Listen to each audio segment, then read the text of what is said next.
Hello friends, আজ আমি বানাবো হান্ডি চিকেন এবং এটা বানানো ভীষণ সহজ উপায়।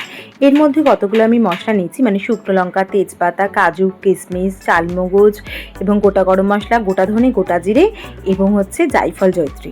তো আমি এগুলোকে একটা মাটির হাঁড়ির মধ্যে, মানে যে হাঁড়িতে আমরা আজকে চিকেনটা করব সেটার মধ্যে ভালো করে আমরা নেড়ে এটাকে একটুখানি মচমচে করে নেব। করে নেওয়ার পরে এটাকে আমরা পেস্ট করে একদম ব্রাস্ট করে নিলাম, মানে একদম গুঁড়ো। এবার আমি চিকেনটাকে ম্যারিনেট করব। চিকেনটা আমি এখানে প্রায় 600-700 মতো চিকেন নিয়ে নিয়েছি এবং নিয়ে এর মধ্যে পেঁয়াজ কুচি দিয়ে দিয়েছি এবং সর্ষের তেল আমি এর মধ্যে দিয়ে দিলাম পরিমাণ মতো। নুন হলুদ দিয়ে ভালো করে এটাকে আমি মাখবো।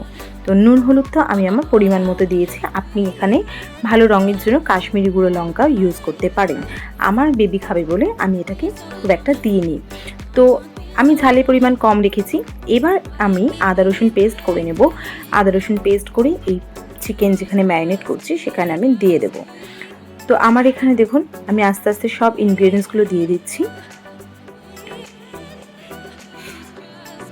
এবার এর মধ্যে প্রায় 1.5 চামচ মতো, মানে আমি একটু বেশি নিয়েছি যেহেতু আমি সুপের চামচ দিয়ে নিয়েছি, দই দিয়ে দিয়েছি।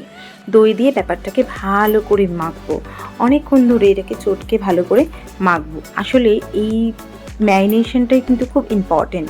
তো এটাকে আমি ফ্রিজে রেখে দেবো ভালো করে মেখে টেকে নিয়ে। তো এর মধ্যে নুনটা আমি দিয়ে দিচ্ছি। নুন আমার দেওয়া ছিল না, তো আপনারা আপনাদের স্বাদ মতো নুনটা এখানে দেবেন এবং ভালো করে এটাকে মাখিয়ে নেব। আপনি এটা ফ্রিজে রেখে দিতে পারেন, দিয়ে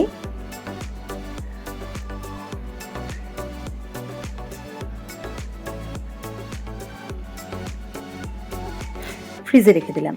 এবার আমি কড়াইতে একটু তেল দিয়ে এর মধ্যে কাজু কিশমিশ দিয়ে দিয়েছি, দিয়ে পেঁয়াজ কুচি রেখেছিলাম সেই পেঁয়াজটাকে আমি এখানে ভালো করে নাড়বো এবং কিছু গোটা রসুনও আমি এর মধ্যে দিয়ে দিয়েছি। ভালো করে দেখতেই পাচ্ছেন। এবার একটু পেঁয়াজটা লাল লাল হয়ে গেলে টমেটোগুলো এর মধ্যে দিয়ে দেবো। আসলে আমি কিন্তু এটাকে পেস্ট করব, তাই তার আগে এটাকে ভালো করে কষিয়ে নিচ্ছি। একটু নুন হলুদও আমি এর মধ্যে দিয়ে দিয়েছি। তো এটাও মশলা যে আমরা কষাবো সেটাও আমরা আগে থেকে প্রিপেয়ার করে রাখছি। তো এই মশলাটাকে আমি ভালো করে কষিয়ে এবং এটা ঠান্ডা হয়ে গেলে তারপর আমি এটাকে মিক্সিতে পেস্ট করে রাখবো। দেখতেই পাচ্ছি এর মধ্যে কিন্তু আমি আস্তে আস্তে তুলে নিচ্ছি এবং এটাকে একটু ঠান্ডা হলেই তবেই পেস্ট করব, কারণ গরম অবস্থায় পেস্ট করা যায় না। তো আমি এটাকে এভাবে রেখে দিয়েছিলাম কিছুক্ষণের জন্য। এবং এই সময়ের মধ্যে আমি কি করেছি, কড়াইতে একটু পেঁয়াজ দিয়ে বেরেস্তাটা রেডি করে নিয়েছিলাম। বেরেস্তা এর মধ্যে লাগবে একদম শেষে। তো কিছুটা পেঁয়াজ কুচি আমরা এখানে করে ভালো করে কড়া কড়া করে ভেজে নেব। তো আমার এখানে বেরেস্তা রেডি হয়ে যাচ্ছে। তো আমি এটাকে এবার আলাদা বাটিতে এটাকে ভালো করে ছেঁকে তুলে রাখছি।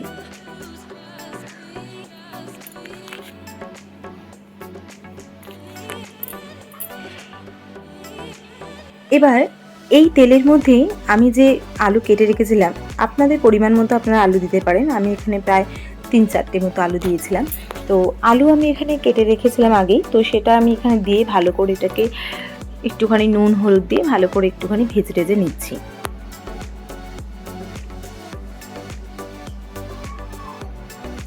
রান্নাটা আসলে ভীষণ সিম্পল, বেশিক্ষণ করতে লাগে না যদি আমার প্রয়োজনীয় জিনিসগুলো একদম গুছিয়ে রাখা যায়। তো দেখুন আমার আলুটা ভাজা হয়ে গেছে এবং এটা আমি তুলে রাখলাম আলাদা পাত্রে। এবার মিক্সিতে পেস্টটা করে নিলাম, কিন্তু যেটা ঠান্ডা হয়ে গেছে আসল মশলার যে পেস্টটা। এবার মাটির হাঁড়িতে একটু অল্প পরিমাণ সর্ষের তেল দিলাম, দিয়ে ভালো করে হাঁড়িটাকে নাড়িয়ে সারা হাঁড়ির গায়ে আমি তেলটাকে লাগিয়ে দিলাম। এই হাঁড়িতে কিন্তু রান্না করতে গেলে বেশি তাপে রান্না করা যাবে না, অল্প আঁচে করতে হবে। আমি এখানে গোটা গরম মশলা, তেজপাতা আস্তে আস্তে করে দিতে শুরু করলাম। এটার কিন্তু টেস্টটা একটু ডিফারেন্ট পাবেন, কারণ এটা হান্ডি চিকেন যেহেতু, ভীষণ ভালো লাগবে। এবার আমি এখানে চিকেনগুলো দিয়ে দিচ্ছি, আস্তে আস্তে করে নাড়াচাড়া করতে লাগলাম। দেখুন আস্তে আস্তে জল বেরিয়ে আসছে। এইবার যে পেস্টটা আমি করেছিলাম টমেটো পেঁয়াজের কষানো যে পেস্টটা, সেটা আমি এখানে দিয়ে দিলাম।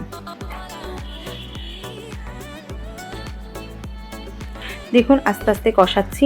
যত মাংস যত বেশি কষানো হবে তত বেশি স্বাদও হবে। তো এরপরে কিছুক্ষণ কষাবার পরে আলুগুলোকেও দিয়েছি এবং কিছুক্ষণ পরপরই আমি ঢাকনা দিয়ে দিয়ে ভালো করে কষাচ্ছি। এর মধ্যে কতগুলো গোটা পেঁয়াজ ও গোটা রসুন দিয়ে দিয়েছি। দেখুন আস্তে আস্তে তেল বেরিয়ে আসছে। আমি আবার একটুখানি পরিমাণ মতো নুন দিলাম। এইবার আমি যে ভাজা মশলাটা করে রেখে দিয়েছিলাম সেটা এর মধ্যে ছড়িয়ে দেব। আসলে প্রত্যেকটা রেসিপিরই একটা ইউনিক মশলা থাকে। তো এই মশলাগুলো আমরা ফলো করলে অবশ্যই আমরা আরও ভালো স্বাদের রান্না পেতে পারি। তো এই মশলাটা দিয়ে দিয়ে আমি রান্না করছিলাম।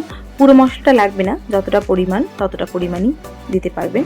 এবার একটুখানি যে আমরা আদা রসুন পেস্ট এবং যে টমেটো পেস্টটা এটা ছিল সেখানে জলটা ধুয়ে আমি এর মধ্যে দিয়ে দিয়েছি।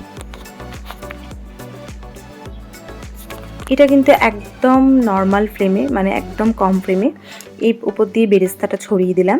দিয়ে আমি ঢাকনাটা দেখছি এর মাপের ঢাকনাটা ঠিকঠাক কিনা। হ্যাঁ, এই ঢাকনাটাকেই এবার আমি কি করলাম, একটা আটার লিচি বানিয়ে এর ওপর দিয়েটা বসিয়ে একদম এয়ার টাইট মতো করে দিলাম। আর একদম ডিম আছে, আমি হাঁড়িটাকে 15 মিনিটের জন্য বসিয়ে দিলাম। জল যাতে শুকিয়ে না যায় সেই দিকে খেয়াল রাখতে হবে, নাহলে কিন্তু চিকেনটা ধরে যেতে পারে। তাই আমরা একটু পর্যাপ্ত পরিমাণ জল দিয়েই দেব। দেখুন আমার কিন্তু রেসিপি রেডি। সাথে আমি পোলাও করেছিলাম এবং পোলাও রেসিপিটাও আমি কিন্তু আপনাদের সাথে শেয়ার করব আরেকদিন। তো আমার এই রেসিপিটা কেমন লাগলো অবশ্যই বাড়িতে আপনারা ট্রাই করবেন এবং আমার সাথে থাকবেন। Thank you. নমস্কার।